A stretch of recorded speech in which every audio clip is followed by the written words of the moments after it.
Here, this is the Beautification Public Arts Commission meeting for the month of September. I appreciate everybody being here on time. We will move on to roll call. Commissioner and Chair Cruz is present. Commissioner Vice Chair Lebarsky. Commissioner Garcia. Here. Commissioner Johnson. I'm here. Commissioner McGrath. Here. Commissioner Barrow. Here. And Commissioner Zecker. Here. Thank you. And Vice Chair just joined. Oh, great. Welcome. How are you? Good, thanks. Sorry, I'm not there with you. Actually, I'm not that sorry. I'm here at the coast of Mendocino in California and looking at. That's rough. It's wonderful to see you. Thank you for joining us from California. Thank you. Nice to see you. So upcoming events, there's a reminder to check Flagstaff 365. And then a notation for a workshop on sustainability and BIA grants, which is this Saturday, the 17th, from 10 to 12. And you can register using the link that is on your agenda. Everybody should have that electronically where the link will be live. Public participation, I think we did not get any, is that correct? That's correct. That's correct. Okay, so we'll move forward to the approval of minutes. Did everybody have a chance to review the meeting minutes for the July meeting? It would be August. August. Oh. Thank you. Yeah, thank you for that. So we reviewed July. I think we put it wrong on the agenda. Did we? Oh. Yeah, So I think we're gonna need to amend that in the motion. okay. Do we need to do that before we discuss the minutes? Or should we discuss the minutes and then amend? You can discuss the minutes at that amount. Okay, so is there any discussion of the minutes from the August meeting? I do have a clarification I'd like to request. Sure. It's under our last discussion about the kind of thematic thread, and I just wanted it to be made clearer, if that's possible, that there was a consensus of the group that actually, I think it was a unanimous consensus that we have already in our approach a unified aesthetic sensibility, and that's around a sense of place. And that the discussion then was about augmenting that aesthetic sense of place with a thematic thread or so. So I just wanted to make sure that both sides of that conversation were captured.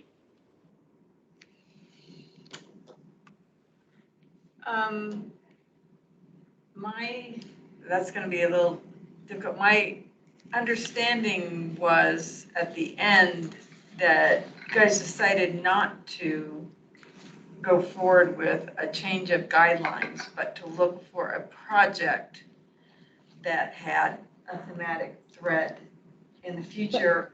Right. And maybe bring in a public process into deciding what that project was. And did I capture that wrong?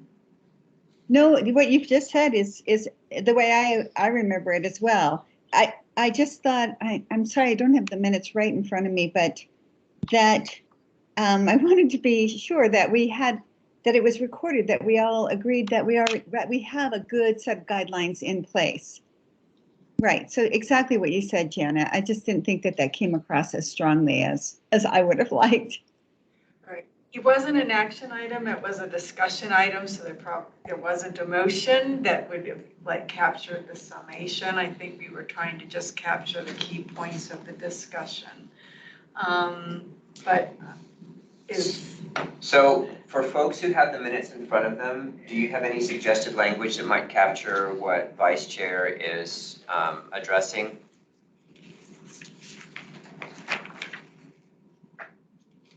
And I'm going to that right now. I'm sorry that didn't work on that. You know, if everyone else thinks that it is adequately stated, that's fine. I can just drop it.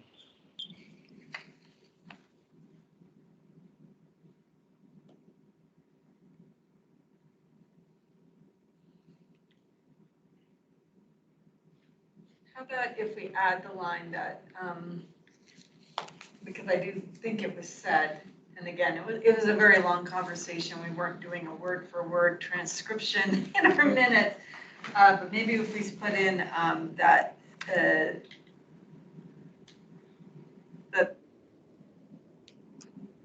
there was a consensus to go forward with a project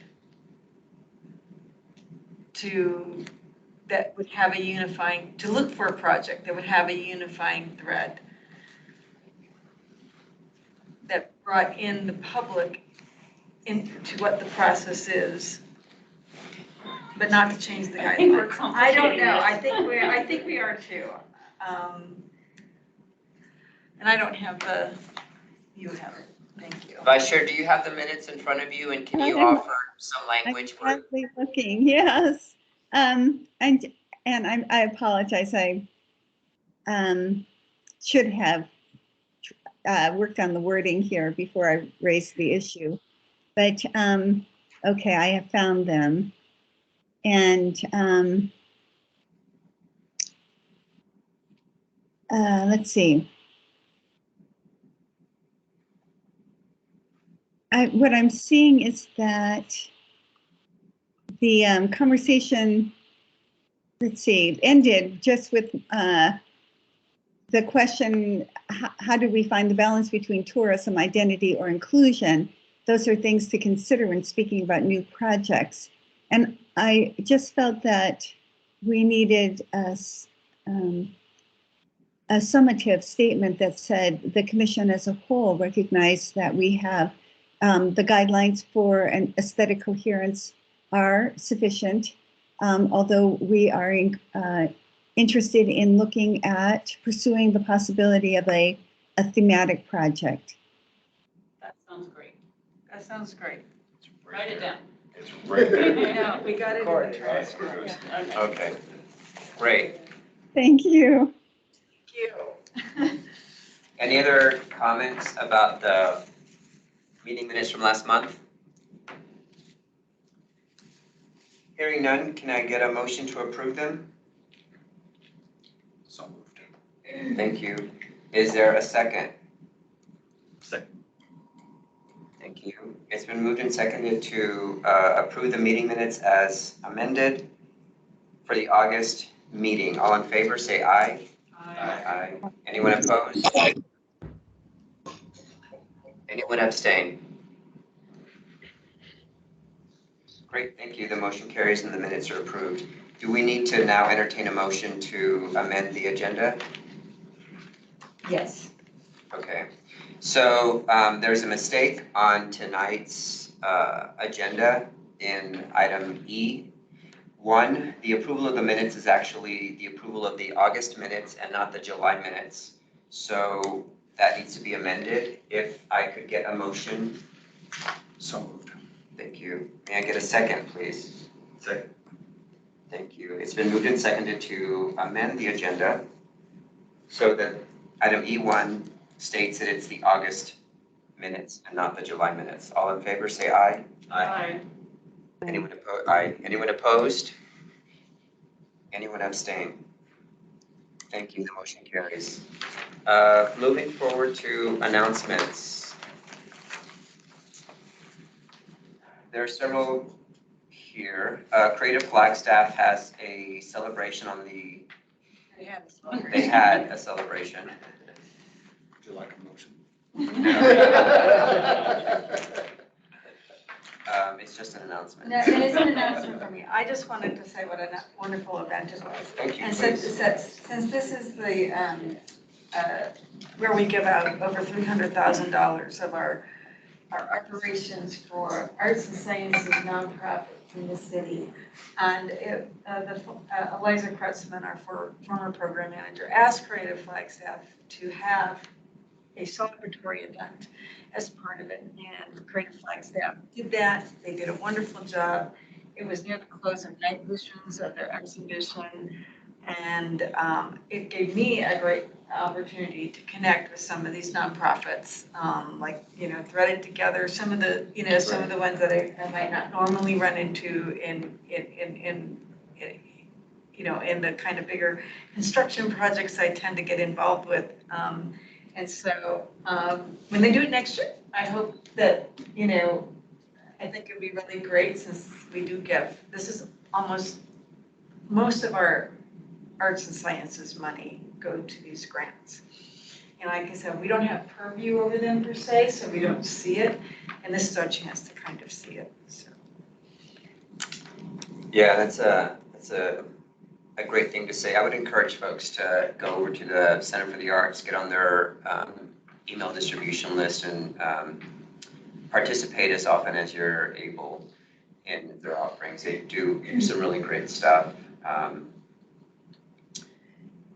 Moving forward. Yeah, the other two announcements are also two that I put on. One is that Creative Flagstaff is now advertising for an inaugural director of ArtX. So if you know of anybody you think would be great for that, there's where the application is that you can refer them to. And as you know, we were recruiting for my replacement, the project administrator, and that closes this Friday. If you have anybody, please direct them to that application. Thank you. Are there any announcements from commissioners? Janet, is the link to your job in here too? Your old job? Yes. Okay, great. It'd be easier in the electronic. I know. You don't want to type that out. Any announcements from commissioners? I will make an announcement. The Flagstaff Symphony Orchestra is having a happy hour at Rendezvous. We've tried to do more outreach in terms of community events, and so we were at Annex 2 months ago, and last month we were at Dark Sky, and this month we're at Rendezvous. And those events are they're pretty fun. They're again just held in the spirit of engaging with folks who may or may not come to a concert. So I would encourage you to attend that. And then our fundraiser, which is called Sippin' with the Symphony, it's a beer wine tasting with food and music, will be held on October 22nd from 5 to 8 p.m. at Wiseman Aviation, his hangar up at the airport. It's going to be a great event. We have an auction, beer, wine, cocktails, and food. So if you would like to attend and get tickets, the tickets are on the Flagstaff Symphony Orchestra website under events. I think it's the third link. Tickets are $70 beforehand or $100 at the door. Persons under 21 get in for $35. It'll be a good event. I'm sorry? What's the date of the rendezvous? Rendezvous is this Thursday, the 15th, from 5 to 7. And then Sippin' with the Symphony is October 22nd. Also, if you'd like to make any donations to our online auction, we'd be happy to. We'll give you some tickets. Thank you. Hearing no other announcements, we'll move forward, and there are no action items, and so we're moving into our discussion items. And first up is our future project idea, Butler 4th Street improvements. Right, so tonight we are talking about future project ideas as all of our discussion items. I'd like to introduce to you for Butler and 4th Street, Jeremy DeGator, who is the Capital Improvements Project Manager. So Jeremy, what can you tell us about what's going on with the city with Butler 4th Improvements Project?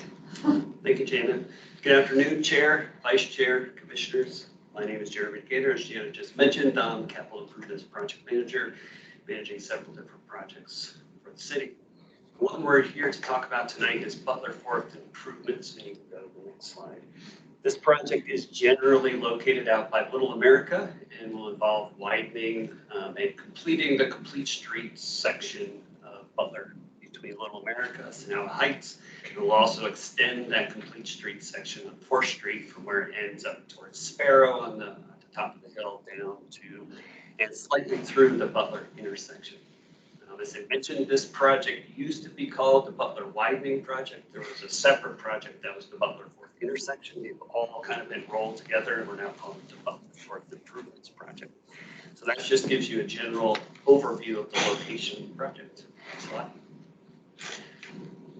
This project started back in the early 2000s where we did a preliminary corridor study, and it just gave our typical cross-section for a minor or arterial, which is 2 lanes in each direction. It had an on-street bike lane and a typical sidewalk and parkway on each side.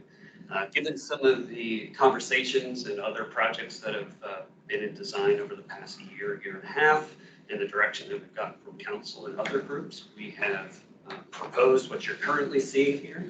And this is still similar. It still has 2 lanes in each direction, so it does widen the road. However, we've taken the on-street bike lane and pulled it off the street, creating essentially an 11-foot wide multi-purpose pathway on each side. So this will look a lot like a foot trail. It's not technically a foot trail, but it will look a lot like a foot trail on either side of the street. And it will have that 5-foot parkway. Landscapes are planned to be the medians, are planned to be landscaped as within this project itself. And I'm about to talk about some of the opportunities for beautification. So, slide. The project has 2 primary intersections that it's going to be reconstructed. One is at Harold Ranch Road, which right now is a very small intersection, but there is a strong desire to modify and improve the truck access and operations at the Little America truck stop. So the current thought is to actually put in center medians, which would eliminate the ability for large trucks to make left-hand turns. If you've driven through there, you've probably experienced how challenging that can be as trucks pull out of those various truck stops on either side of the road. So in order to accomplish that, we have to give larger vehicles a method to turn around, and that would be accomplished by the installation of a roundabout at the Harold Ranch Road intersection. As you can see, that's a slight shift from where the current intersection is, and this would require some changes to operations at the Black Bards parcel to the north, and would just kind of realign things. But that roundabout would allow for large trucks to turn around and be able to head back and get back on the interstate in whatever direction they would like to go. We're also going to be rebuilding the Butler Fork intersection. We are going to be investigating whether or not a roundabout would work in that location. There's quite a few constraints. This is primarily a roadway project, but it's also a stormwater project in the sense that this Butler Fork, that intersection is on the downstream end of the watershed impacted by museum fire. So you've probably seen that's been closed several times over the past several years. And so we will be raising that intersection and reworking that. There's some topographical considerations and footprint constraints, so to speak, when it comes to considering a roundabout in that intersection. If it doesn't prove feasible to be a roundabout, we will likely be taking a very close look at this. You've probably heard the word protected intersection, which enhances some of the facilities for bicycles and pedestrians as they're able to cross at a typical signalized intersection. The primary opportunities for beautification in this project are going to be the Harold Ranch Road roundabout, which at this point is very likely to occur. Again, and we may be doing a roundabout at Butler Fork, but that is to be determined. This project is going to go through sort of a more robust public outreach engagement effort than we would typically do on a capital improvements project. And you can go to the next slide, Gina. So as I mentioned, we'll be looking at that roundabout. This kind of looks at all the different things, raising that intersection. We'll be installing our IT fiber conduits, and the other big component of this project is that stormwater. Go to the next slide. We are currently in negotiations with a selected design consultant. This would be, we're in negotiations with purchase in April at this point. And we're going to be kicking things off once we get them on board, kind of putting together this feasibility level study, preliminary design to look at whether or not roundabout will work and other things like that. We'll be holding some public town hall meetings, other internal and external stakeholder meetings, and we'll be visiting the various commissions, primarily transportation, pedestrian advisory, bicycle advisory commissions, get their feedback. That will all kind of culminate with a trip back to city council to kind of present the feedback that we've received and the preliminary designs and get some clear direction of what exactly this project will look like as we move fully into design. Certainly throughout that process, we're going to be coordinating with a lot of other internal and external divisions. And Arts and Beautification is on this because we've had conversations with Jana about what the opportunities for beautification are going to look like. As I mentioned, we are anticipating that Parkway and center median landscaping will be part of this project, but we've had conversations about leaving the roundabout center islands as blank slates for future opportunities for beautification. We will work with beautification staff to ensure that we get any conduit or other sleeving and stuff to run to those center islands and so on, so that we avoid future street cuts. We'll put in the underground infrastructure that would support any future options within those spaces. And certainly will be, there's a lot of stakeholders along that corridor. We've got some large property owners like Little America, Black Barts, and the other development that I'm all sure that you have seen going up along this corridor. Part of it is with ADOT right away, and we'll be working also with NAPTA to ensure that their transit needs are met through that corridor, including some new bus stops and so on. And with that, that kind of concludes my overview of the project. Right, So we'll turn it over to Jana. Well, first of all, Jeremy, can I ask you, what is the timeline for the construction of the project? I mean, Yes. knowing all the steps you have to go through could delay it a year. What's the ambition? So we are going construction manager at risk is the delivery, and this is just an alternate delivery method. One of the advantages of this project delivery method is there's the opportunity to potentially phase the project, which means you can actually start on the underground work while you're still finishing design on some of the surface improvements. It's too early to be able to tell if that will actually happen. If we are able to realize some of those phasing efficiencies, we may get started in 2024. Or even late 2023, but we're looking at multiple season construction. So this is probably 2024 and 2025. So realistically, we're in that 2025 for a completion of construction. Of course, we're very early. There's some considerable risk to that schedule as it relates to nailing down the design and so on. So I'd like to kind of bring on two other projects as part of this discussion, because Jeremy's part of one of them, the 4th Street and Lockett. So as you know, at least the commissioners who were here last year, when we have room for a project, the 4th Street is the #1 BPAC priority, 4th Street and Lockett, to be the next project that we undertake. But it's not ready to undertake yet. And in fact, Jeremy has recently told me that due to property requirement issues is going to be a year later than we thought. We thought it was going to be constructed in 2023, but it looks like that's going to be delayed until 2024. Now, we also have Schweitzer Canyon, which is actually already complete. It just hasn't had staff time in order to be able to go. Otherwise, we could be doing that project. So we have in our plans already 2 centers of 2 roundabouts that, we know have a very high priority from BPAC. They're already budgeted, at least to a certain amount. I think their budgets need to be raised in light of everything that we've been seeing with construction. So I'm thinking that they should be more like 175,000 versus where they're at. That's just a ballpark. Until we actually undergo one, we won't really know. But, so we have 2, and we haven't been able to do them yet. It looks like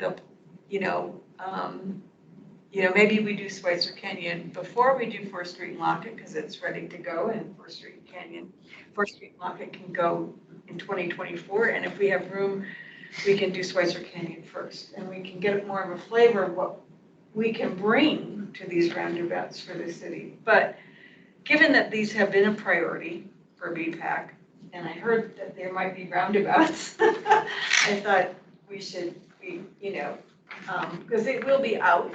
It won't be, obviously in the immediate future. Like these projects, we will wait till they finish. As long as that infrastructure is put underneath, we can go in after completion. So we don't have to be part of their schedule.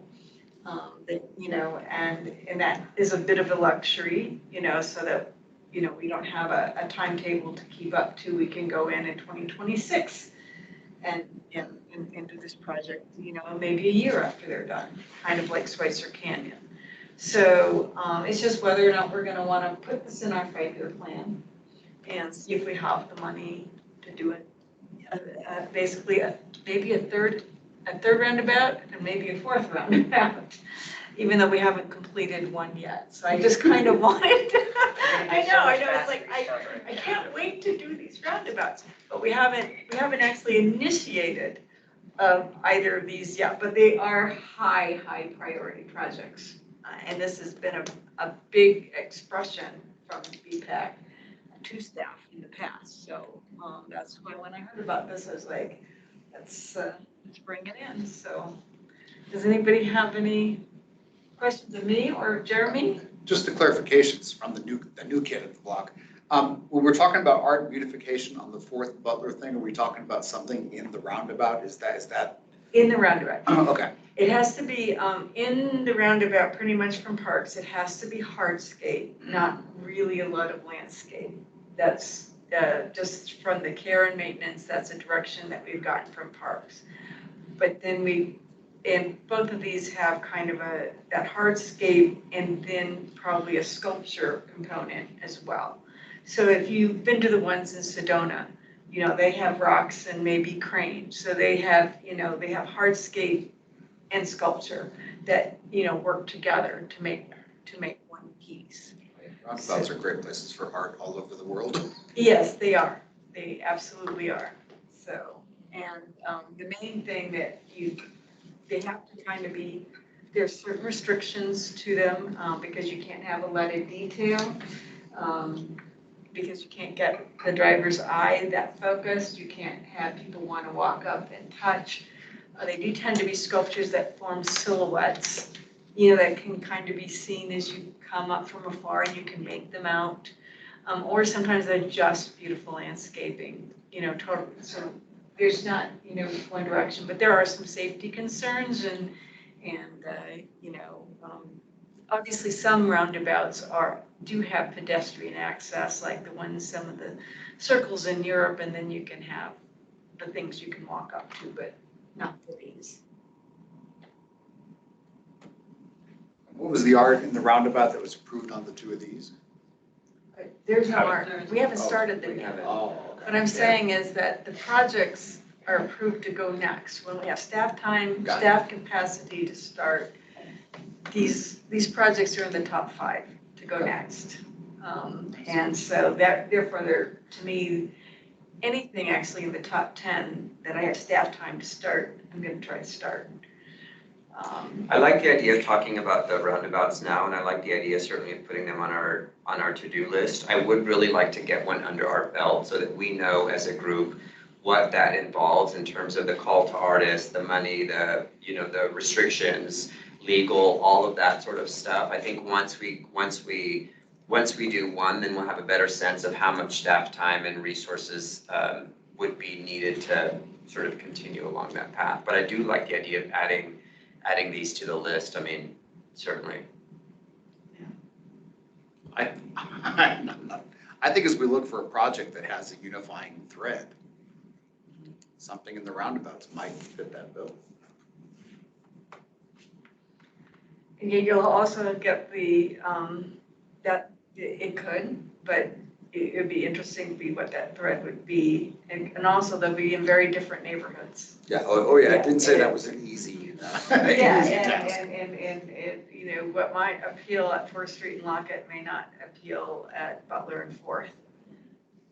The same thing. So that'll be a, you know, an interesting discussion if we, you know, if we want to take this up as a kind of a common thread project. It won't be something that not every city, not every part of the city will obviously have a roundabout. So, kind of to Chair Cruz's point, like, I like this idea as well, and thank you for bringing it to us so early in the process too, because I know that's something that comes up a lot, so appreciate that. Can we like say, yes, we want to put this on the budget discussion and tentatively approve it, but if we get into the first one and we find out, oh my goodness, this is not 175,000, it's 500,000, and it's going to take up all of our time, we may need to back off. Yeah, that's something, it definitely, or we can say, hey, we're just gonna do landscape only, and we can reduce the project. So we don't need to decide on scale or anything at this point, just No. do we want to have it on our list of priorities? Right, exactly, and we can put it out in year 4, and we can assign a number and say we'll take up the full budget amount later. But just so that we know that we want to be involved. So I agree with what Chair Cruz was saying about getting a win under our belt, and I think swapping, and we don't have to do that today, of course, but swapping Schweitzer and 4th and Lockett makes an incredible amount of sense. 4th and Lockett still has an uncertain feel to me in terms of just what is actually going to get built there, regardless of what property acquisition needs. Whereas we have one that's already ready to go, so I think that we should definitely do that. One question I do have for Jeremy, and I believe I heard you say for Butler and 4th that there was going to be a more robust public engagement process than for most capital projects, and I was just wondering if I heard that correctly, if you could tell me why that is. So our capital plan is put together years in advance, similar to this exercise here. So when it arrives at project manager level, there's usually a relatively well-defined scope, and it's really just nailing down the details, the fringes of things. But we typically have pretty, I guess, clear direction as far as what the project looks like. Of course, that's not always the case, right? We have some larger projects like Flow Tree Overpass or things like that that have to go through a more robust process to get feedback on things. And so a larger, higher profile project is going to require some more of that. And of course, given the considerations and some of the feedback, some of the lessons learned on 4th Street and Lockett Roundabout, some of these other ones, have these conversations up front can save, quite honestly, can save a lot of staff time and money for the city in the long run, because it's never that simple to change projects once we start getting later in design. It's much more complicated than moving a line on a piece of paper. And so capturing those things, having these conversations up front, right? It's always challenging to reach consensus on any of these things, right? There's a lot of competing interests, and so, but we need to have those conversations, right? Yeah. Do the best we can to get the feedback from all those important stakeholders, the different commissions, council, and so on, and then move forward. I get that. Thanks. Appreciate it. I just wanted that clarification. I see Vice Chair Lebarski has her hand up. Right. I'm sorry. I need some, hate to be dense, but I need a little clarification, Jana. Are you asking us, what are you asking us right now in terms of how to deal with these proposals? Are we, because we have 2 of them already on the budget, right? And so this is adding a 3rd, or are we swapping this out? Right now, we're just discussing the pros and cons of each of these new project ideas and whether they will be put forward to the retreat. And it will be at the retreat where we'll give it the priority in a budget place. So that's where an action will happen. Today we're discussing at the end of these projects, since we put forth 5 new project ideas, I'm going to ask for a little priority exercise from BPAC tonight, just to, kind of weigh which ones I'm going to put the most time in to get ready for the October retreat. If there's a new project idea that BPAC's not interested in at all, it's really good for me to know that up front. Oh, okay. Well, I wonder if it just might be easier if we just tell you if we're not interested in one of them rather than having us do a pre-priority exercise. But It's informal. This is all within discussion. There's no action items on the agenda tonight. okay, so, but right now, this would be adding a third roundabout then to the roundabout considerations. Yeah, it would be adding a project in 2026, say, to the 5-year plan. Did the Butler Fourth have one roundabout or two? To be determined, a minimum of one, possibly two.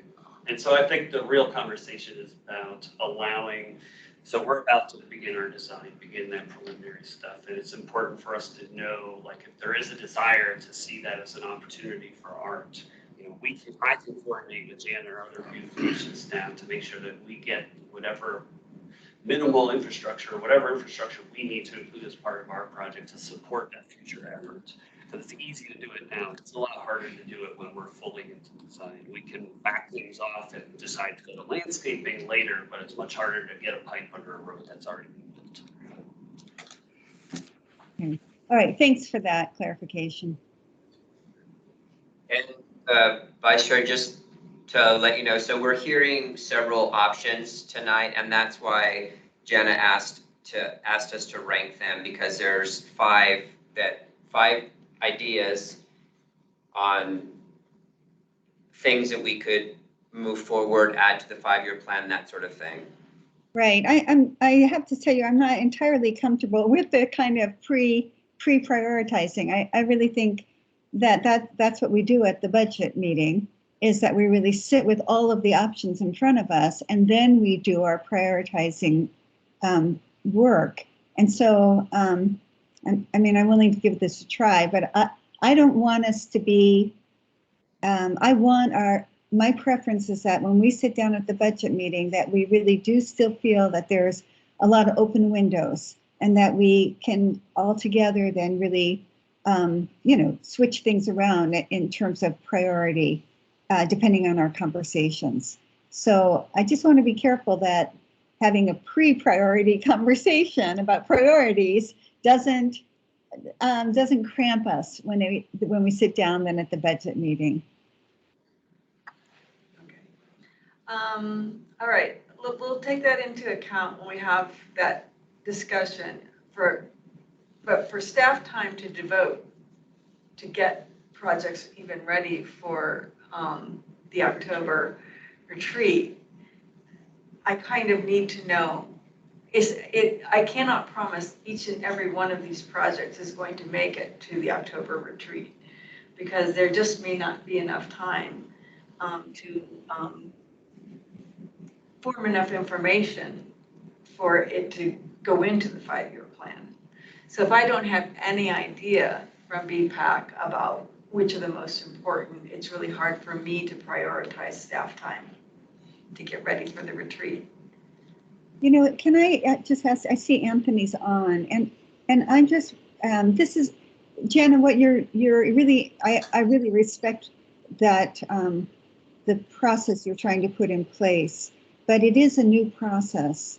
There has been time at the budget meetings in the past where we've been able to come up with new ideas that haven't been researched, so staff hasn't given time to them, but they have kind of arisen organically then in our conversations, and I would like still to to have that be a possibility. Although at the same time, I respect the need that you're expressing here to know how real these things are. So I'm just wondering how we can find a balance there. Well, I think we can, let's wait till we get to that discussion item, and let's get through these, other new project ideas. And And if you guys, as a whole don't want to prioritize tonight, we do not have to. It's not, required, it's just part of the discussion. I think it might be fruitful to, at least take these 5 new project ideas and decide, which ones are the most appealing to you. It would be helpful for me to know that. I think that's a really great point, because if we rank these and we all decide one of them is low priority or 2 of them are low priority, then it really provides staff with the knowledge of our thinking about something, at least at this early stage. But I certainly appreciate the idea that the budget retreat is an opportunity to really discuss all kinds of options in terms of timelines and funds and interest in prioritizing. So let's move forward and hear the rest of the discussions, and then if we can get the ranking, and if our rankings are all over the map, then staff knows that we want to be able to discuss all of them, right? And Right. we will know as a group that we may not be as prepared in terms of what comes to the meeting if we decide we want all 5 of them to be considered. I think Commissioner Garcia's had his hand up for a while. Yes. Commissioner Garcia? Hey guys. Well, I just wanted to briefly support Sandra's idea, and also I also do appreciate the 5-step process to prioritize, as long as we have a separate window for new ideas coming from the community and from the public, and then have this also separate one that's coming from staff as well. I would appreciate that. Now, on this particular project itself, I just wanted to say that platforms for public art, especially for substantial public art in Flagstaff, are hard to find. And that was part of the discussions when it came to the roundabouts for those who weren't here during that time. So those are good things to consider. And also, having placeholder dollar amounts, from now looking into the future, in the future, we could make a more robust budget that's realistic once we understand the project's depth. But for now, just having that placeholder, in the past, well, we've seen it go both ways, but that's another consideration, just so that way it does stay in our scope of things for the future.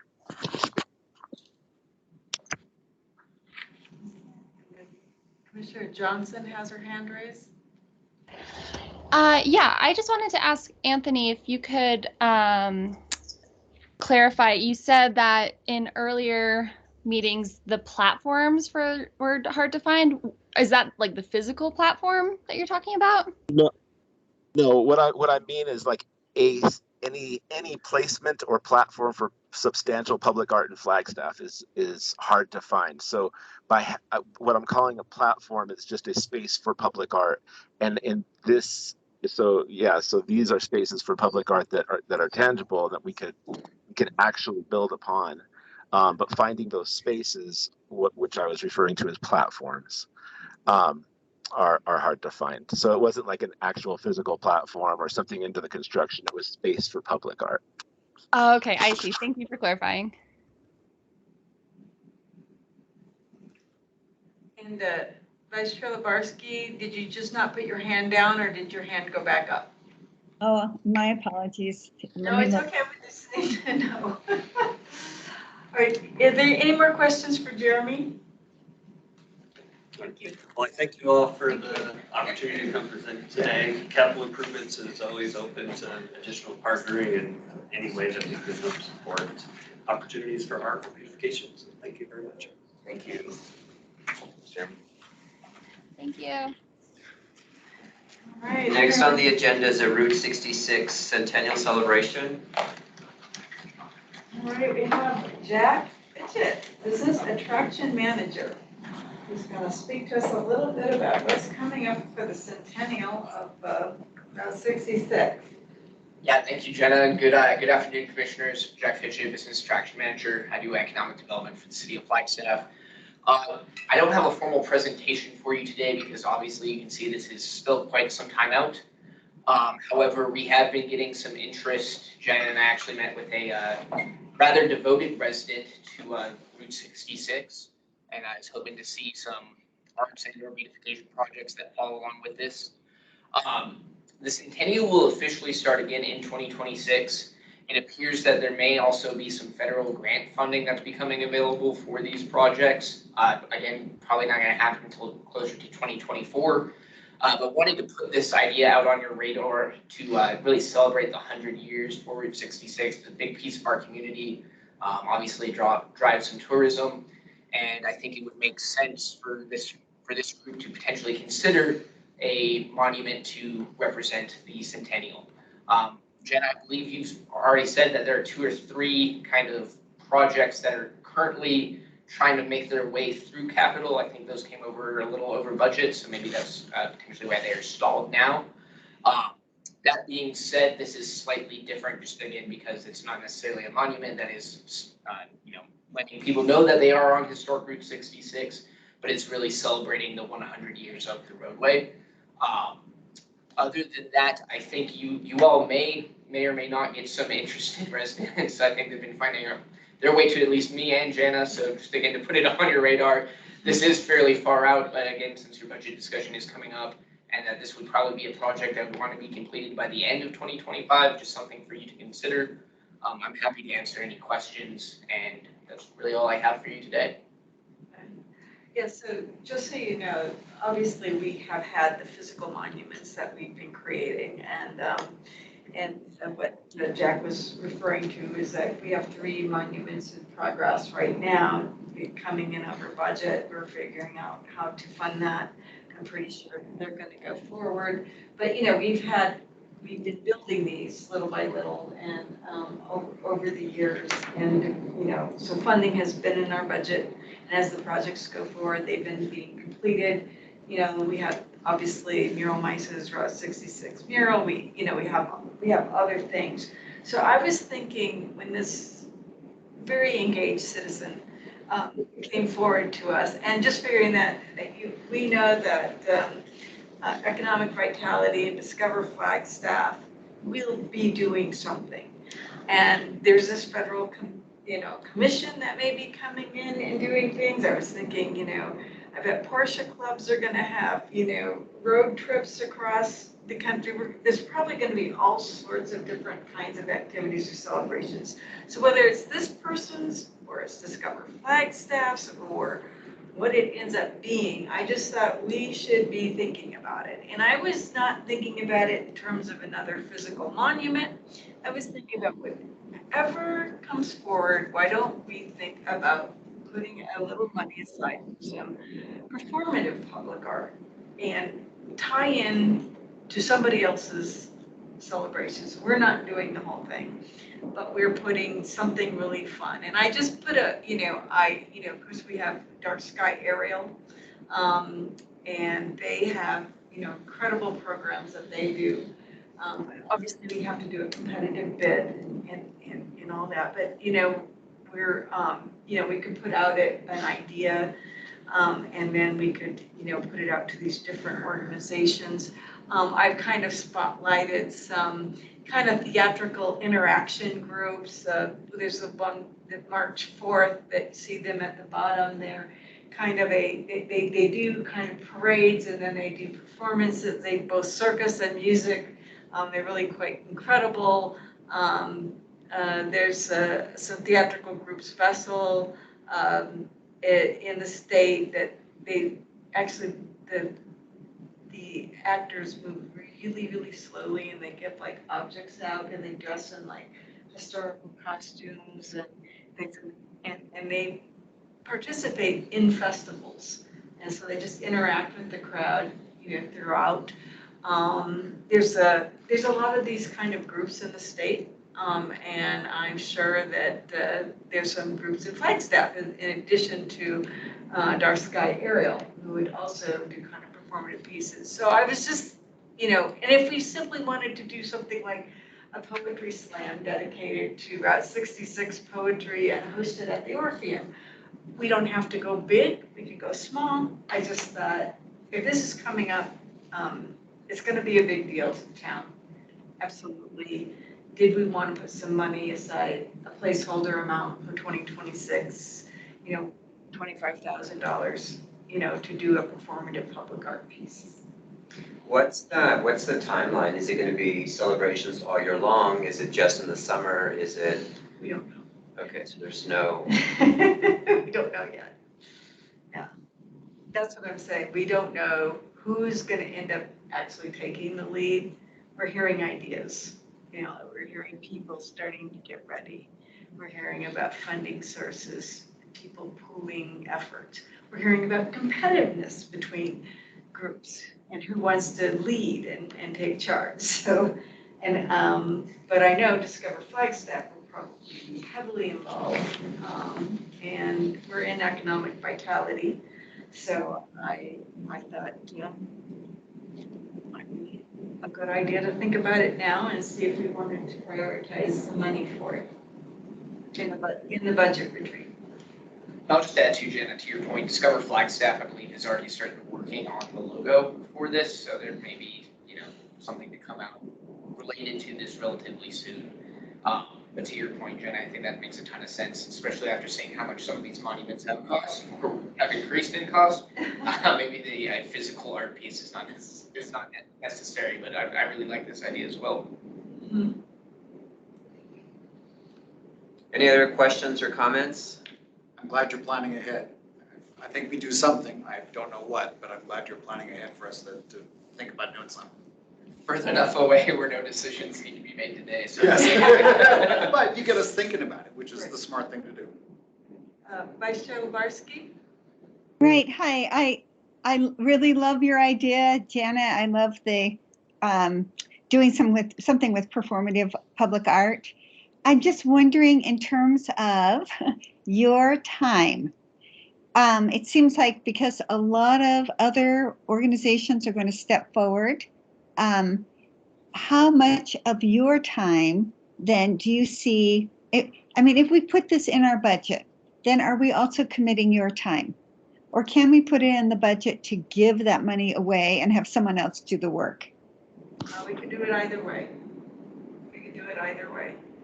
Love to have a fully staffed beautification and arts program by 2026, but yes. You never know, right? We never know, but yes, that would be fantastic. But Yeah, you're right. Vice Chair Lebarski, we could do it either way. Okay. We could say, we could grant the money to a nonprofit organization and have them run it. Or we could contract out for a contracted position to run it. We could hire a consultant to run it. Okay. That makes good sense, more sense given what other demands we're placing on you. So, but I do support the idea. Thanks. Thank you. Any other questions or comments about this one project? Thank you. Thank you, Jack. Appreciate you all, thanks for the work and the work you do for our community. Thank you. Moving forward to the Lone Tree Underpass at I-40. Okay, so I met with the Commissioner Barrell and Commissioner Johnson, also with Eliza. We, did the orientation and in those discussions started, discussing with some ideas. And I know Commissioner Johnson couldn't be here last month, but she brought forth this idea to me. And I did some initial investigation. She started talking to me about Lone Tree, and I thought first she was talking to me about the overpass. I was like, we've already got a project going. No. She was talking about the underpass and this shoddy Shot Creek, and I had no idea how shoddy this Shot Creek was until I went out and visited the site myself. And Commissioner Johnson said, can't we do anything about it? So I contacted Streets, Scott Overton and Public Works. And so I said, first of all, I'll just go forward to this picture real quick. This is also part of a Foots Trail. It's a major, it turns off right after the underpass, and it's a major jogging route for NAU students and others.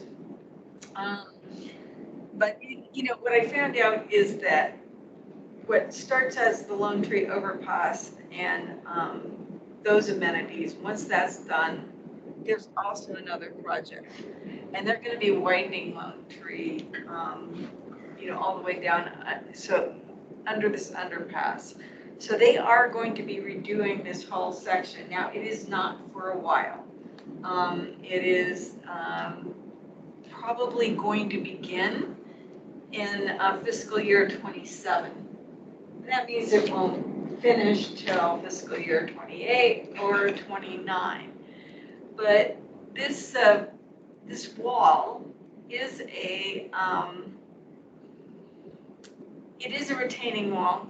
That means it's structurally necessary. So tearing it out and putting something more attractive is not something that would be easily done. Obviously, it will be done as part of the bigger project. And it's hard to see doing something and tearing it out, 3 to 4 years later.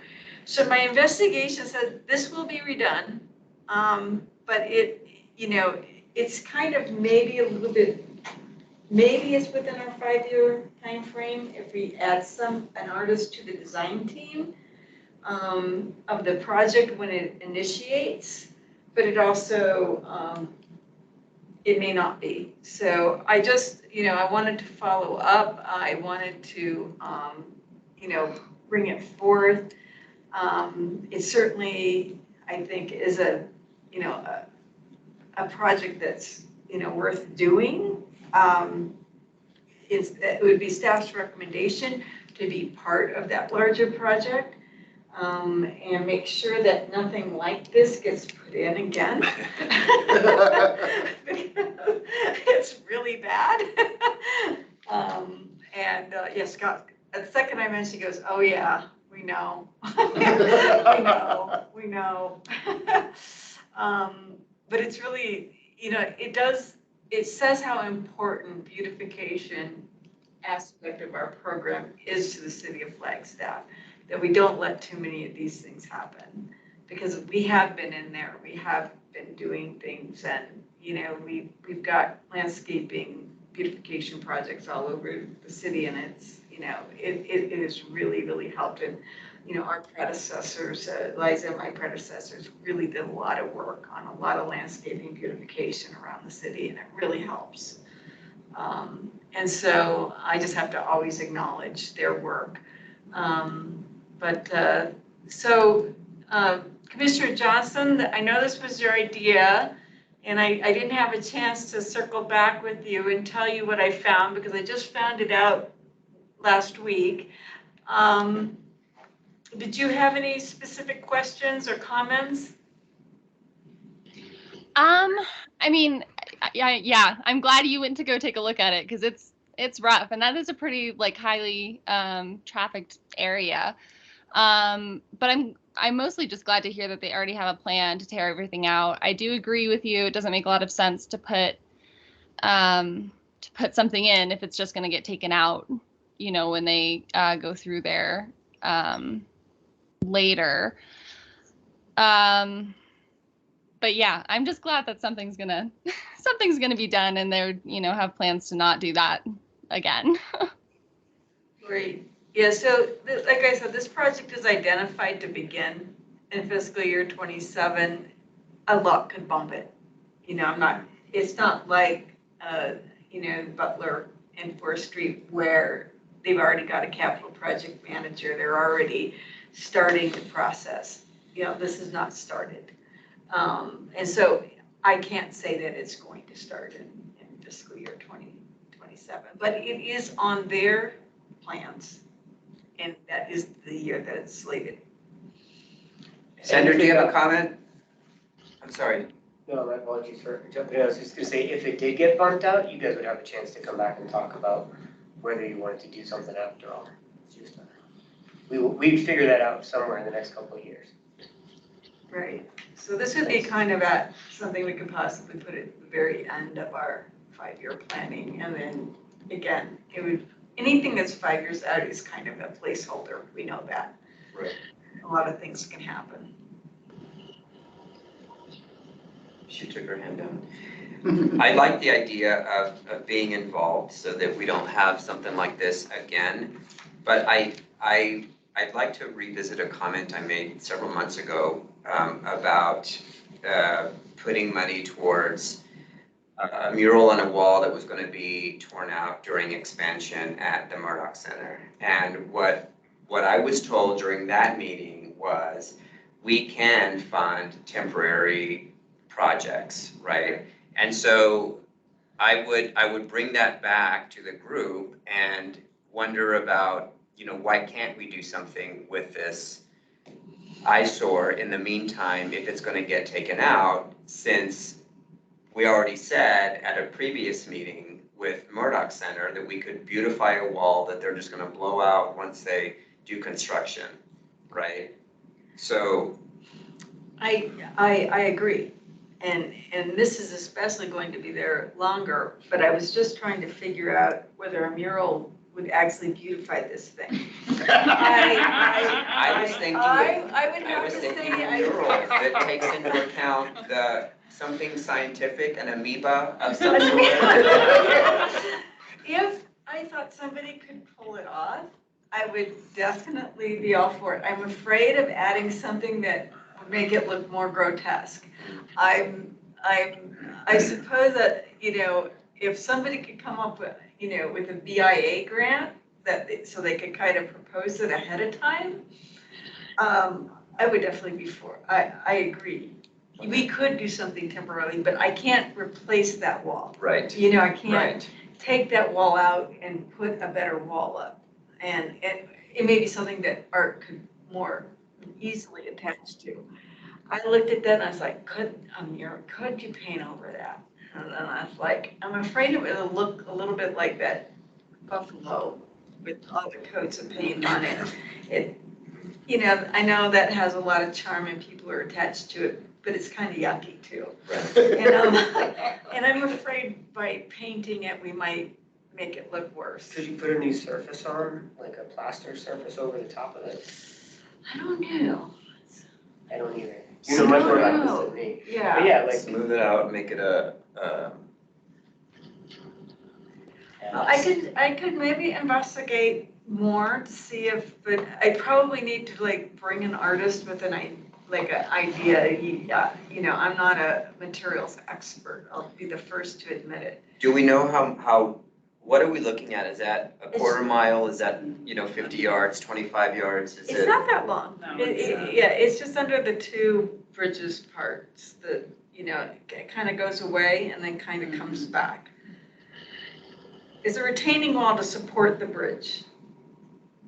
So you can see that there's two overpasses, right? There's two sections So there's of it. two sections of it. We could do a volunteer day and go out with a bunch of Bondo and just. Some spray paint. Yeah, I'm afraid of, adding to that thing. But no, if we could think of something, an application. Okay. I didn't sense any pushback from my initial reach out to the city departments that would be involved, other than we don't see any purpose in replacing the wall. That's too much work. It's a structural wall. We have to involve ADOT to change it. Right. Could you send me that picture? I'll send it to an artist and see if she's inspired. Okay. Well, you should have it in your. I do, but. Yes, I'll send you the actual photos. Okay. So a question, I'm not being rude here on my phone, I'm actually looking at the Google car view of the bridges underneath. And so the stanchions holding the freeway up are there's two of them for each one, and they're 15 feet wide, and they're very obviously have been painted over several times, covering up tagging. Is there the opportunity, I don't know if ADOT would even let you, I don't see why they wouldn't, is there an opportunity, instead of messing around with that wall that we don't know if we could do anything nice with, instead do something to, one, reduce probably graffiti of those, and then also draw folks' eye away from the monstrosity on the hillside, and instead, as they're walking or running, because that is a really high use area going over to the college. Maybe draw folks' eye away, and it would still be temporary, as Commissioner Cruz was mentioning our discussion on the Murdoch Center. Yeah, so in a way, ask ADOT permission maybe to, paint their colors and other things. It is hard to get ADOT to say yes. It's not impossible, but that it would be a different possibility. I mean, people are painting them right now as it is, pretty clearly. So I mean, I get the bureaucracy of it, but it's just wondering if it would be something, and like a BIA grant would probably cover a lot of the expense of somebody creating something there, whereas it just seems like a lot of work to try to undo whatever that blob is when we know they're gonna hopefully get rid of it in 5 years. It's called shotcrete. Oh, I understand. Yeah, that doesn't look like any shotcrete that I'm. I know, we wonder about the application. Yeah. Those are all good ideas. We'll completely drop the idea of a temporary. We'll see what maybe could be pursued. Okay. So then the last one, I'm sorry, was there any more questions or comments? Oh, that was me. I just said thank you, Jana. Oh, okay. So I know that this wasn't specifically asked for. It was just mentioned in our last discussion as an example of a possible thread-like project. I know that the actual ask was that we go out to the community for some ideas. And I said, well, maybe we can do that in a couple of months. But I did look into this idea because of the medallions at the airport, the idea of sidewalk medallions. And again, I found a number of projects across the country that are a bit more represented by the bottom left-hand corner, which is on Addison Street in Berkeley. And again, it's like one section of a street. They did kind of an award-winning poetry, project. Where they curated poetry and they put it in on Addison Street. But, they were pouring Addison Street. And like at the airport, they were pouring that sidewalk. And it really is a lot to think of the city being on board, my initial talks with them, taking out sidewalk and re-pouring sidewalk all over the city. Now, they are doing a lot of repairs downtown right now, but that's, again, not a threat across the city. They're doing a lot of repairs because of a lot of tree roots have disrupted the sidewalk. So they've kind of targeted some repairs. But then what I found when I put out a little request on the Public Art Network listserv, and I kind of knew about the project in Japan. But there's a lot of cities have done manhole covers.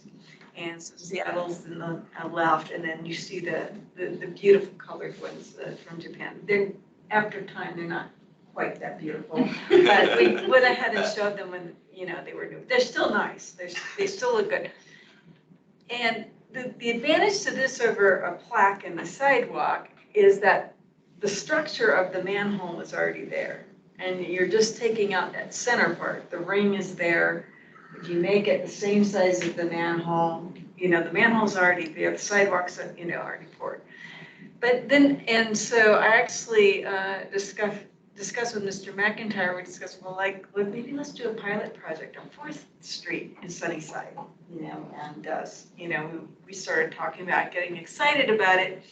And I got referred because it, isn't actually, manholes are part of water and sewer structure. They're not part of streets. And I found out that we really don't have any manholes in our sidewalks. They're all in the street. And That's, I have to say, after getting really excited, this was kind of a bummer. Because if we put something beautiful in the street, we might be inviting people to look in the street and get hit by cars, and there might be a whole risk management. Maybe if there's some in a crosswalk, but, you know, we'd have to, it was really, and again, this unevenness and the disruptions that happen in the sidewalks, the uneven sidewalks is exactly why they put them in the streets and the asphalt. They're more level. They don't have as many issues with them here, but it was very disappointing because I thought we were, you know, internally very excited about the idea. Like manholes are bigger too than any of these plaques are bigger than our medallions at the airport. And they're, you know, so I was excited until I got to Gary Miller, Water Services Engineering Director. He's a good guy. He's a really good guy. No, he was really nice, and he's just like, well, you want to go through this, please, let's talk to our maintenance guy. You know, he was totally on board, but he did want to tell me they're not on the sidewalks. So, in that sense, yeah. So I don't know that we found our common thread project with this one. Thank you for digging into that, though. Yes, I did. It was pretty exciting. So, are there any other questions or comments or ideas that maybe I overlooked and you know? Two questions, if I may. Yes, you may, of course. Thank you. Well, one is, this is sort of a side tangent, but just something to throw on the table about water and services. Gary Miller was in development engineering when we got ADOT to let us kick into their bridge across I-40. That was the first time we'd ever been able to do that. And that was partly through his efforts. So now that he's at Water Services, he's already shown himself to be an engineering director who's really excited about finding ways to bring art in, so keep that in your mind. The other was, that bridge made me think of, is that already on the 5-year plan for the second phase? Are the new It is, commissioners and it's aware of the second phase? it's a Okay. top 5. We're just waiting for staff. Well, I time to retract do my question. So don't retract, Yes. so tell me what that is. So the fourth street bridge that goes across the I-70. I go over every day. I-40, excuse me. Put 17 and 40 together, you get 70. And that cage actually was I think, structured or engineered to be able to carry a load. Yeah, I can throw it out there. Go ahead. The original design actually was to have not just the paint and the pine cones that you've seen down there, but also to have sort of a mountainous scape along the top in that safety fencing. And when it was determined that there wasn't enough in the budget to be able to do both phases at the time, they put in the structural components that would be required for something like that. So the design can change, but that structural fencing is in place so that we could do artistic renderings within that fencing, which would be something you'd see as you drove down the highway. I think part of the reason the commission didn't move on to phase 2, and somebody might be able to correct me if I'm wrong here, is that A, it was the price became exorbitant, and at that moment there were projects that were more about within the city rather than for the highway. But it is an exciting thing that we're for me anyways, it was exciting to see us actually starting to take that infrastructure and make it work. And that phase 2 is still ready for it. But the canvas has been created. It's just a question of when you guys are ready to do it. Right, it is actually, but So- it is a top 5. Yeah, and I've lost that awareness. Thank you for that. Yes. So. Okay. So then this comes to the, part where I know Sandra raises some concerns about us doing this tonight, but I did kind of want just an indication, of these new projects. The one I brought last month, the Foots Trail sculpture, the 4th Street and Butler roundabout projects, this Route 66, the Lone Tree underpass at I-40, and the plaques and manhole covers, which actually, to be honest, doesn't seem that feasible. So I just wanted to, if you had to just rate them just high priority, medium priority, low priority, and give at least one a high priority and at least one a low priority, just informally, and then we can just have kind of a discussion tonight about, which ones of these, and maybe you want them all to go forward equally. I thought maybe we should at least have one low priority though, to see if we could come to just a general consensus. Can I suggest that we replace the plaques manhole covers with a generic something that has a thread? The only thing is that I thought my mandate last time was that you guys wanted the community input for that. Oh, I think that's good too. Yeah, and for that, so if you think it's ready enough for it just to be a common thread project without that input, I think it's gonna be hard for people to prioritize that. It might be hard for people to prioritize that without a little bit more about what the project actually is. I think I at the don't budget know. retreat, we can certainly talk about common threads with regard to maybe what we already have in the priority list and in the 5-year timeline, and see if we can do something with what we've already decided rather than coming up with a new project that would Yeah. have a common thread. That makes sense. That's what I would propose, is to think critically about what's already on our plate. Yeah, because I was thinking in terms of what we agreed, the consensus was last time that maybe we were gonna put something out on a community forum, some kind of public input, because I thought that's what, Oh, yeah. yeah. I think okay. this takes a lot of input. Mhm. I actually thought, this is Sandra, that it was going to be more than community commenting on a proposal, but that it would really be, my thinking was that it would really bubble up from the community, that I can imagine, right? So that we're not presenting, we might present some possibilities, something to get people's creative juices flowing, or for them to understand the project. But that, Right. yeah. So I agree, Vice Chair Lebarsky, that we would be soliciting for ideas. So I'd like to see that stay on the way Chris proposed as the thread project or whatever. Okay, so then we could substitute on Even this. if it's not the project we've decided on, as Michael says, we might be just incorporating that into the current project, which makes a lot Right. more sense. But having a sense of that being a priority or not a priority as we decide. So I'm not gonna go, I wasn't thinking of collecting these, I was thinking maybe we could just go around and ask people, whether they just initially gave these projects a high, medium, or low priority.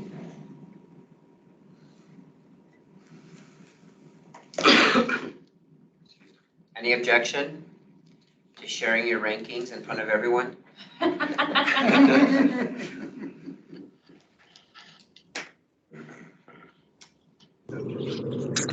Would it be easier for you guys to record if we just did it in the chat for each one, or did you want to go around and which one's easier for you, staff? Either way, we could just go around. Not everybody has chat access right now, right? Yes, not everybody has chat. I'm happy to go first. No one's volunteering. Unless you all need time to think about it. Are we going by project or are we going by person? Yeah. Through all the projects? I'm not sure what we're agreeing to. I thought we'd just go by person and do all that person could do all the projects.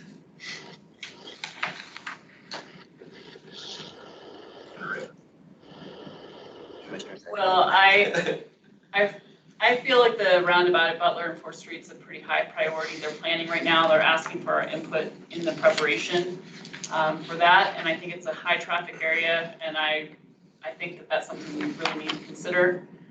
I guess the plaque and the manholes would be my low priority, but I think I even hesitate, like if we made that a thematic thing, it's not the thematic idea is low priority, but I think it's gonna end up being just how we incorporate it in something existing, not necessarily a new project, and that's what you're trying to get a sense of for prepping for the budget meeting, right? Yes. So there won't necessarily be something we need to prioritize as far as like that, we just look for opportunities to build it into what we have. The Route 66 and Lone Tree Underpass would be medium low for me, and I guess the Fuss Trail would be medium high. If I can do that, make up my own scale. Yes, you Why can. not? You Nobody can. else did, but you're welcome to. Well, you might be followers now, you might want to do it Right. too. Can I just say quickly, I don't really, I'm thinking, scanning my brain for what a thematic project could be from something that's already on our books, and I am not coming up with anything. What about So- the Beautification and Action Grant? And we plant the seed of like, a possibility for a grant would be some sort of thematic project in Flagstaff, but it's them coming up with the idea.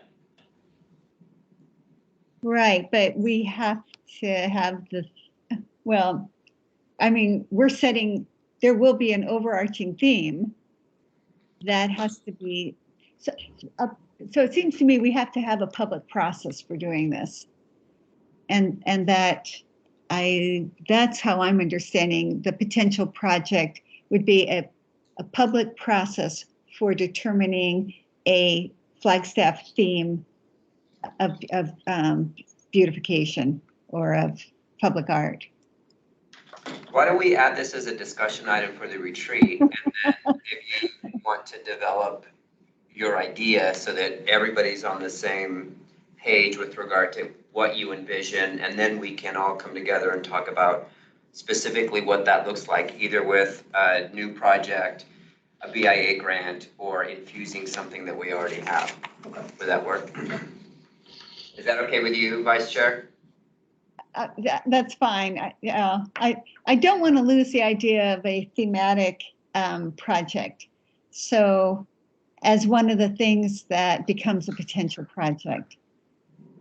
And then I don't think we are losing it. I think we're just allowing more time on our retreat agenda to specifically discuss that one item, because that one item is not on our agenda for discussion tonight. Okay, I'm that's fine. I mean, I'm thinking that plaques, manhole covers was the placeholder for that project, right?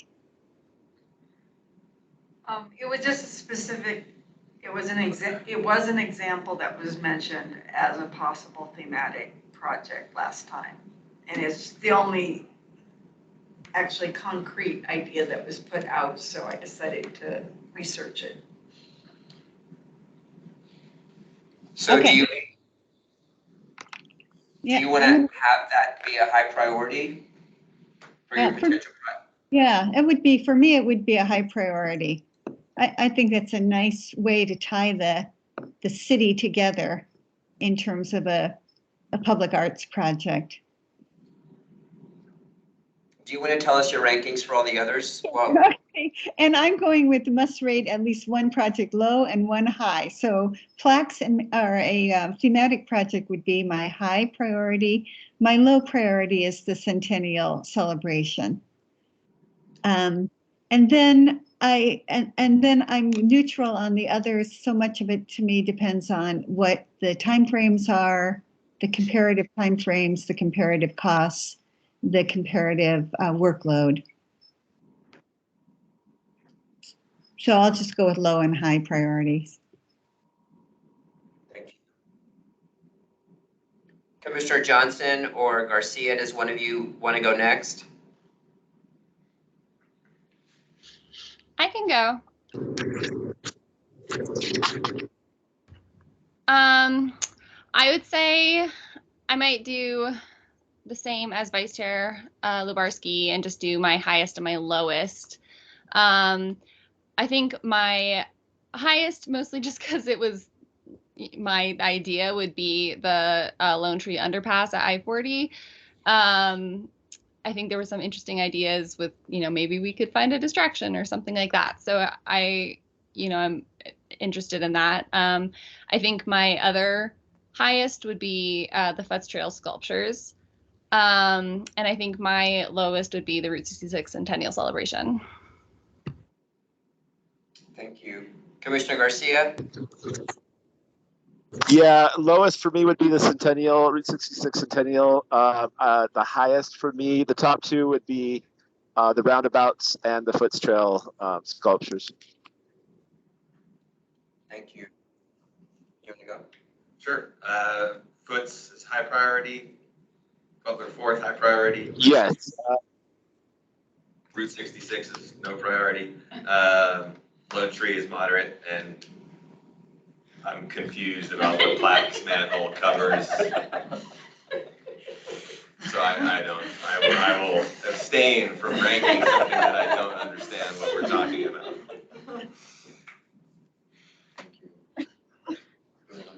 Something with a common thread, and the Butler fourth would be my two top priorities. I don't have a sense of what the Foots Trail sculpture is, so I'm going to abstain on that one. And Route 66 eventually, so maybe that's medium, and Lone Tree would be my low. My high are the Foots Trail and the Butler roundabout. Those two are high. For me, medium would be the Lone Tree underpass, and then low would be the Centennial Celebration and the manhole covers.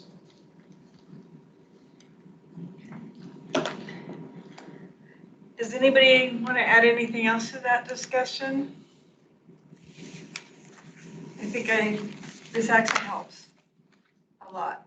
So I know that we'll have a lot to prepare for the retreat, and we'll try not to keep you for 2 days with the long discussions that we're going to have there, and try to get it organized. But so this helps me, really prioritize for that. Can I ask a And question? can I? Go ahead.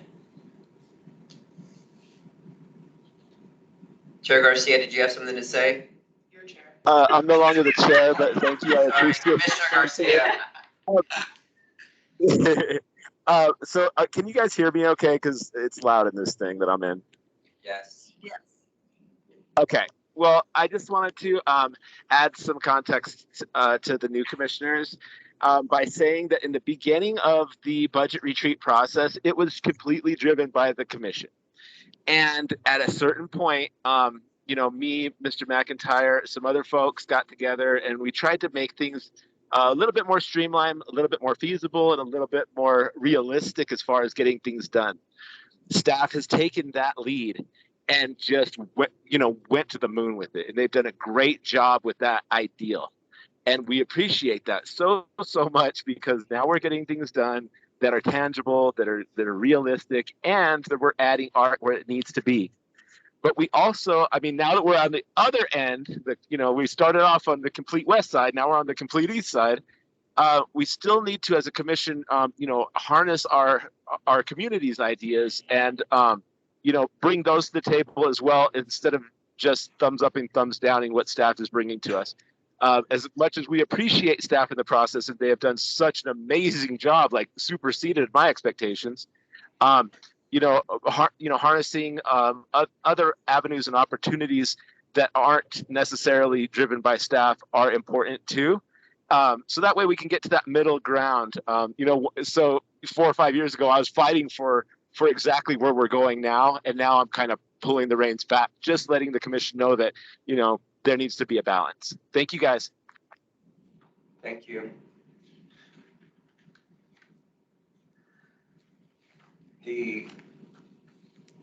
Are we ready to move forward to the budget retreat?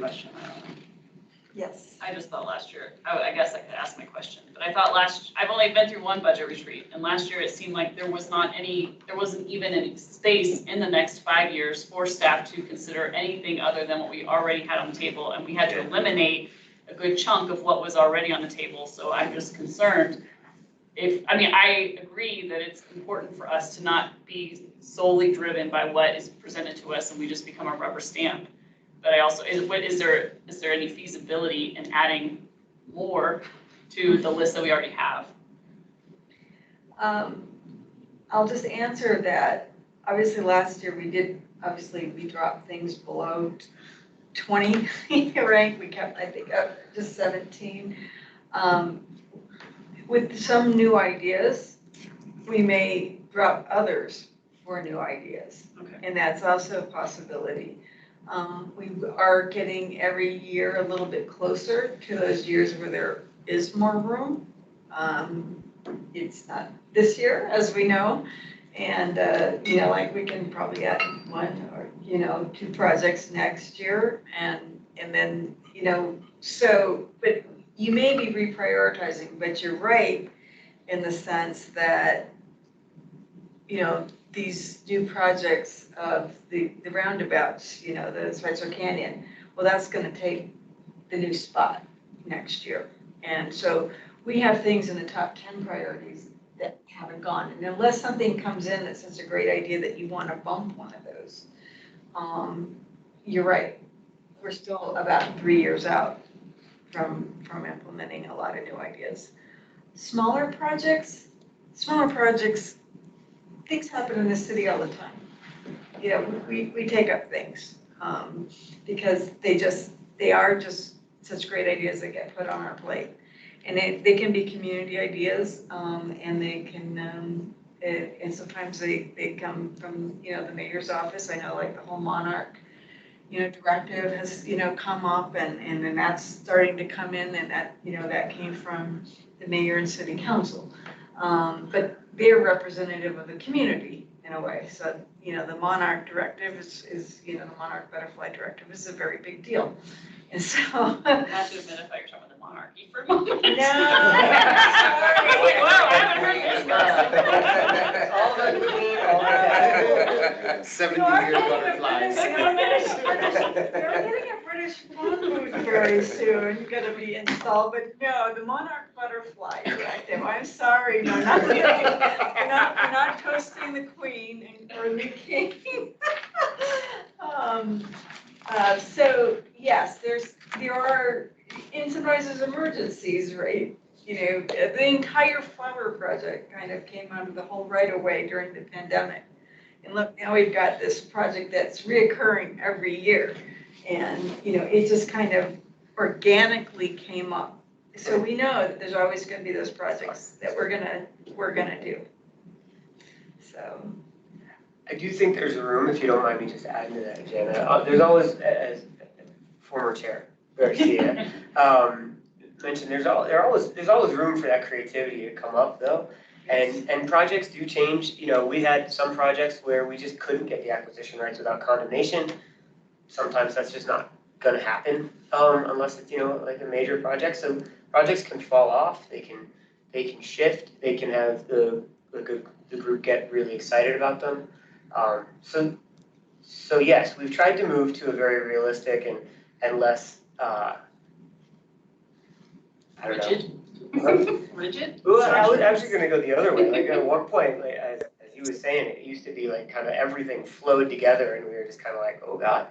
And now it is a little bit more in that there's a structure to it that's supposed to help guide us so that we can kind of move forward. But there still has to be room for that, as Vice Chair was saying earlier, for these ideas to come up and get banded around, and especially out in the later years, things can shift and go. So just want to encourage that. Having the structure at least allows us to know what we're pushing back. I think Yeah. before there was 35 project ideas and there was no way to prioritize which one went next. We actually had finance tell us that we were pushing the city's expenditure limitation, which is an amazing thing to think about. We were actually making it hard for them to meet their budget because we had so many projects that might happen that because they have to budget for all of them.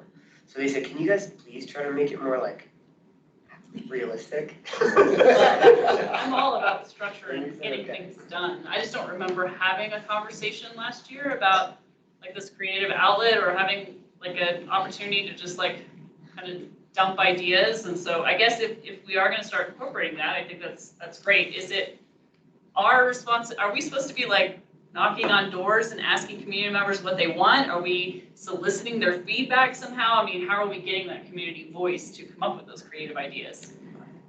That's up to you. And I don't think it's an obligation. I think there's just room.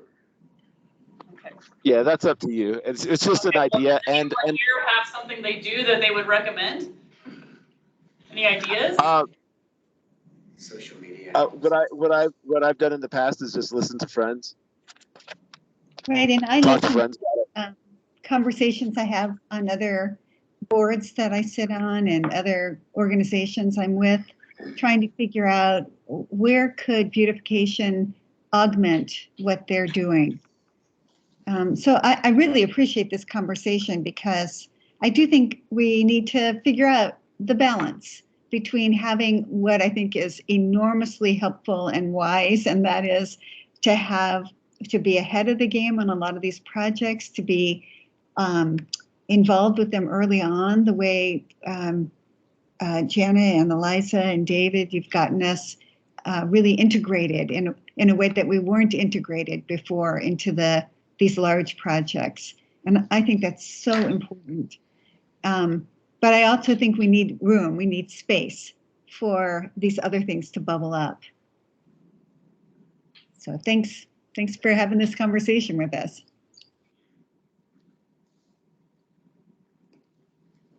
So we've been talking about the retreat. Are there specific things you want? Yeah, I just wanted to say, we have since especially we're all here, have all of you gotten the invite for Friday, October 28th? And are you all committed to that date? I just wanted to double, triple check. Yep. Yes. Are there any Yeah. negatives in that?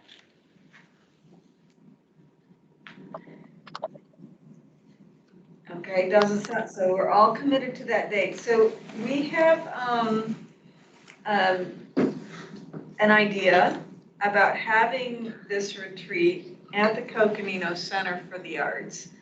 And I've had a small discussion with Chair Cruz about this. We would have it in their auditorium, but we would set up a table on their stage. They have the ability to record. And Chair Cruz thought it would be a really great idea, since we have funded some of the technology there, that we get a tour of their media facilities, as well as others. And then I thought we could also ask them whatever exhibition is up, maybe we could also get a gallery tour, so that after we slog out all these priorities, we have a little bit of some repose and some fun activity out at Coconino. So I just wanted to run that by you and get your comments and see if you think that's a good idea, or if you have another venue that you would like us to explore for this. Sounds great. Sounds good to me. Okay. Commissioner Johnson, Commissioner Garcia, and Vice Chair Lebarsky, what do you think? That all sounds Love great. it. Sounds good. Okay. All right. Okay, then we're Great. done. Yes. Moving forward to the to from items. Oh wait, do we know what's for lunch? No, no, I'm not just yet. kidding. Just joking. Just joking. Are you about to lead with a motion? You know how I roll. I can't eat anything except prime rib. All right. Next is- Your to from items. My two from item. Yep. I hope you all noticed that the library entry construction is underway. It really kicked off right after Labor Day. The alternate entry put in. We were out disapproving concrete samples today. I wish we would approve them, but we disapproved them, but that's, part of the game too. So that is just really exciting.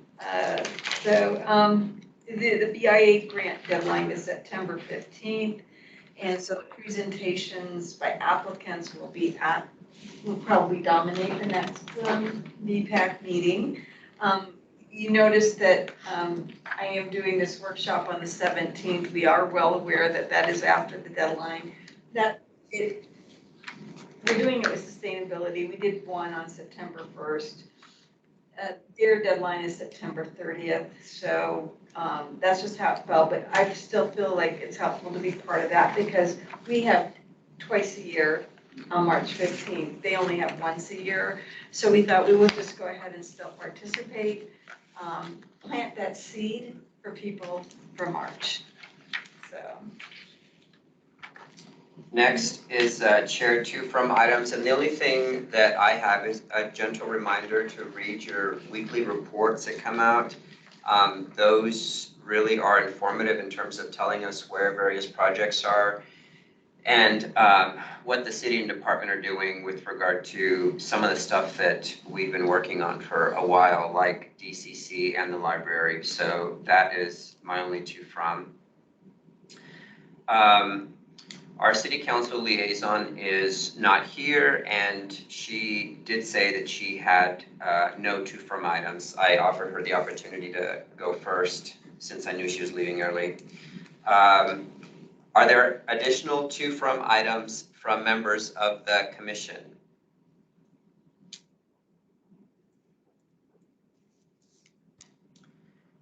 Hearing none, the next item on the agenda is a request for future agenda items. I go ahead. No, you go first. No, go ahead, please. I just was thinking that when the agenda is real light, like today when we only have a discussion item on the agenda, even though it took up all of our time, when the agenda is light, maybe we can get like the economic vitality report for that, once or twice a year to talk about, kind of discuss, let folks understand like the tourism numbers and how the money comes in, just kind of at a lower level. So that way we can kind of grasp, how the BBB is getting funded currently by actual travel trends and things like that. Just a suggestion. That's a good one, I would agree. Thank you. Can I ask a clarifier? Yeah, please. So we can actually run revenue reports that show how BBB is coming in at various times during the year. They're not audited. But would you be more interested in something like where occupancy is for the hotels, or would you be more interested in like what we're seeing for BBB revenue at this point, or both? I'm just trying to get a grasp around like what we can offer. A lot of different information that would be different ways to capture that, and I'm curious what would be more interesting. We get metrics from Discover Flagstaff teammates all the time about everything from average daily rate to occupancy levels within our hotels. They can't do Airbnbs, they just do traditional hotels, but we get that. We could actually forward some of those numbers to you if you're interested. But again, we can run revenue reports a couple months later than, like now we would be running for July probably, but we're able to pull some of those numbers if interested. So if there's a way to kind of grasp what you guys are most interested in, we can also make this up and then you can tell us if you want something different. Or Commissioner Garcia, are you more interested? I know that Economic Vitality, Heidi Hansen puts together a monthly report of all of her departments. And We get that. You guys get that, right? Yes, I know she told me she sent it out. Is it that you just want it to be gone over, or? My impression was it was focused on regeneration. I wasn't sure that everyone got that, so we don't need anything. We're good. I wasn't sure if everybody got that. I wasn't. I thought. I don't think I've got that. I do. I don't know. I've never. I can forward your email addresses to Heidi. Yes, I thought. Are you on that email list? I was under the impression the commission received it. My apologies if you don't. We should get that. It's basically, just so you know, she takes our weekly reports and merges them into a monthly most of the time.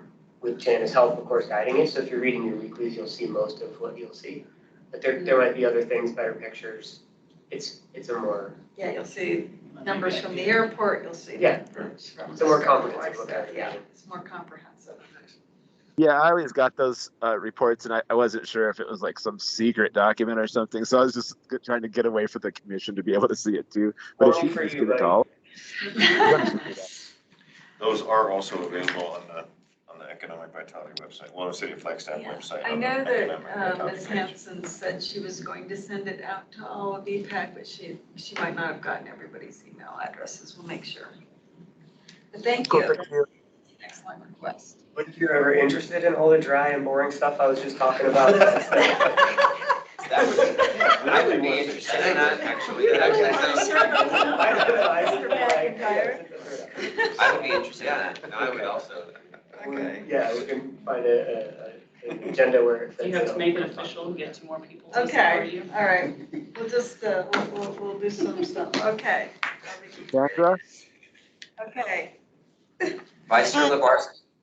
Yeah, I sent 2 proposals to Jana for budget ideas, but I sent them late, and I thought I had sent them to her, but I'd sent them only to myself. And Jana suggested that I bring them forward as future agenda items, but Jana, I'm now confused about the process for bringing forward a budget suggestion or a project suggestion.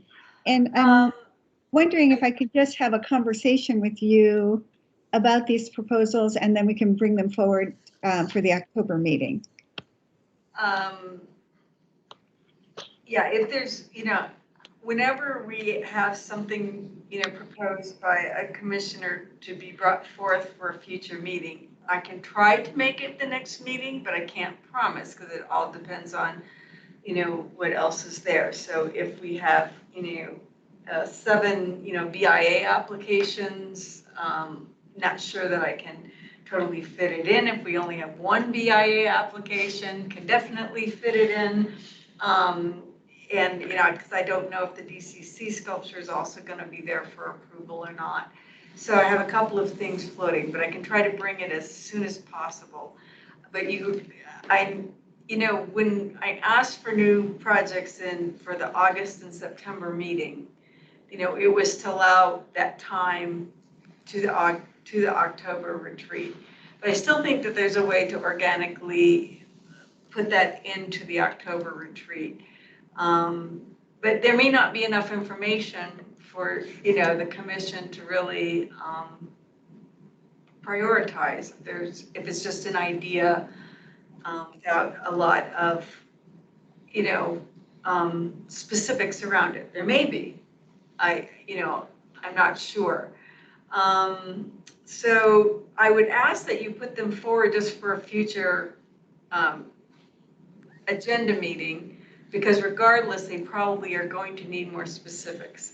And so we will get to them when we can get those specifics and we can have room on the agenda. But nothing precludes it from being in the October retreat discussion, at least. Okay. Well, Okay? whatever the best process is for this, one idea is very very big, and Jana, I think I just hold off on that and just wait till I have a conversation with you about that. Okay. And but the other one, I would like to be sure that it gets entertained at our budget meeting. So shall I put it forward now as a future agenda item and hope that 2 other commissioners agree with me that it deserves a hearing? Yes. Please do. All right, so here it is. And I had a long conversation with Eric Wolverton, who is the executive director of Habitat for Humanity. And Dave, you can probably tell people more about the Habitat, the 3 acres that Habitat has been given to develop for Habitat housing, for affordable housing, as part of the arrangement that was made with Timber Sky. The city was given 3 acres of land that is going to be then developed by Habitat with small houses, not tiny houses, but small houses. And my understanding is that at this point, there are 40 small houses that are scheduled to be built on that land. It is a signature project for Habitat, and it's the national and international Habitat offices are looking at it as a model. But it is city property, and I think it's city land trust property then. And I would like us to consider some that there be money from BPAC put aside for a beautification project. I don't have a clear one in mind, although Eric expressed interest in our intergenerational playground idea, which is already on our budget. But this is going to be possibly a very creative housing development, and I think it's really important that it not just actually be houses, but that it be a neighborhood, and of course that it be done as beautifully. That he consider these elements of beautification that will be so important to the social health of the people who live there. So I wanted to be sure to get that on our budget, to be able to bring that forward for consideration as a budget project. I would support that. I think that's a great idea. I think that'd be a great discussion. I Don? support the idea. I have a quick question though, Sandra. Do you know when this project's going to take place? Yeah, I'm not sure, but it will be within the next couple of years, is my understanding. And Eric is already holding. There is a model house if you want to take a look at one on Butler and San Francisco. There's 2 houses going in there. It's very interesting to see the 400 square foot houses. Yeah. And there's going to be a lot of landscaping done. And I just think that what he's doing could have some major impact in addressing affordability in Flagstaff. But it can be done as more than a house. Yeah, I completely, I'm supportive of this, and I was thinking about some of the same things in the last week while I was looking at some of those houses. The only thing we're kind of a little concerned about is just weighing down the budget retreat with like all the laws or the rules that would. I mean, there's a lot of pieces to this, and I'm completely supportive of it. I just don't want it to take up 3 hours of the budget retreat. Yeah, me neither. And by then I can have more of a proposal in mind that we would consider. Yeah, I think something like this could be floated pretty quickly, and then the details could be worked out later if there was support, and it sounds like there's plenty of support. So cool. Thank you so much, Sandra. Thanks. Anything else? A reminder about the upcoming meeting, Monday, October 10th at 4 p.m. It'll be hybrid, just as this one is. Same location physically and same location virtually. I will adjourn the meeting at 5:52 and thank everybody for their time. Have a good month. See you Thursday at the happy hour. Bye, everyone. I might be able to make that. You should definitely come.